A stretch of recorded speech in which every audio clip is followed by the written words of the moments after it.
What's going on, Mikey? I'm just having a walk, so I thought that I'd do a walk and talk. I did actually film this video like 10 times next to a road, but it consistently was too loud each time. And I thought that the walk and talk would just be a little bit different anyway. So what it is that I wanted to educate you about today was what would happen if you adjusted any one of the macros within your diet drastically. The macros, in case you aren't already aware, are the protein, the carbohydrates and the fats within your calories. So macros is macronutrients, and macronutrients is just what we say makes up a calorie. A calorie, if you remember, is the amount of energy within food. And protein, carbohydrates and fats are essentially just forms of energy that do different properties. But you might have heard before about people doing things like low carbohydrate dieting and it being this favourite thing that the world seems to like to do.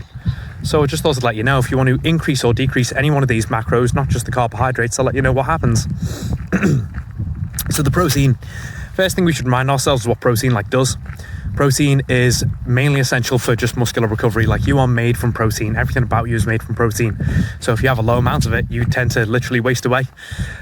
But we need a lot of protein, as you say, for just maintaining pretty much all of our bodily functions and maintaining us as humans. But if we increase the level of protein that we have, the other benefits that we might have is appetite suppression, because protein is pretty hard for us to digest, right? So if we are struggling with our appetite and we want to increase one of the things that's going to help that most, we want to increase the protein intake. If we drastically decrease the protein intake, then of course we can also expect that we'll be a little bit more ravenous and that our recovery will feel worse. When it comes onto the carbohydrates, they are the most interesting one, because if we increase or decrease carbohydrates, it's not about whether it really affects body fat or not, because the amount of body fat that you've got is only affected by the overall calories in or out. But if you decrease the carbs, you will lose weight right away, and it won't be fat that you lose. It'll be, number one, is gut weight, because most carbohydrates end up turning into poop when it's coming out the back end, whereas protein goes mainly to urea. Protein is about 80% converted to urine. But with carbohydrates, 1 gram of carbohydrates holds up to 3 to 4 grams of water at a time.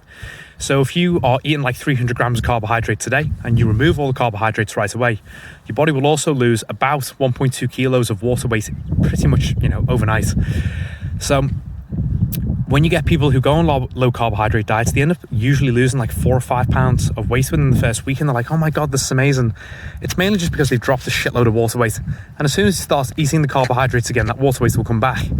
And the main issue there is just not to be scared of water weight. We're humans, we are largely made of water, and we have water fluctuations. That's fine.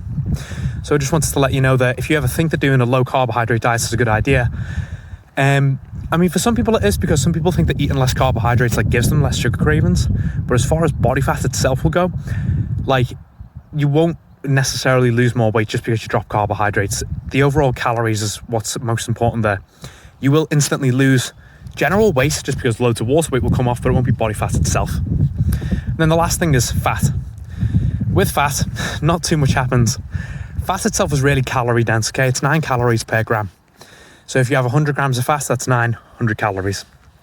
So therefore, if you increase the amount of fat that you have in your diet, pretty much the only thing that gets affected is that the calories go right up. You don't have to worry about water weight or nothing like that. Fat's main job within the body is just to help us to synthesize our hormones better and to help certain vitamins and minerals transport around the body better. If we drastically decrease our fat, again, not much happens. Pretty much all we've done is drop the calories right down, but no immediate body changes will happen right away. So as long as we always have a little bit of fat in our diet, we don't really get any kind of random quick benefit from just increasing or decreasing it.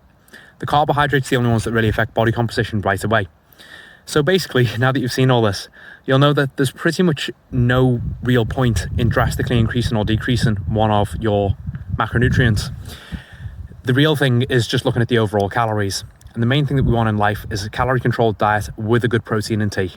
The carbohydrates and the fats, we can just manipulate them as we personally prefer. Some people like a diet with less carbs in just because they prefer meatier foods and stuff like that, and some people prefer a diet that's higher in carbohydrates and lower in fats because they just like having cereal and sweets and stuff like that. So yeah, enjoy there, brother. Hope this has been educational to you at all. If you have any questions at all about changing up your macros, let us know and I'll answer your question. Peace out.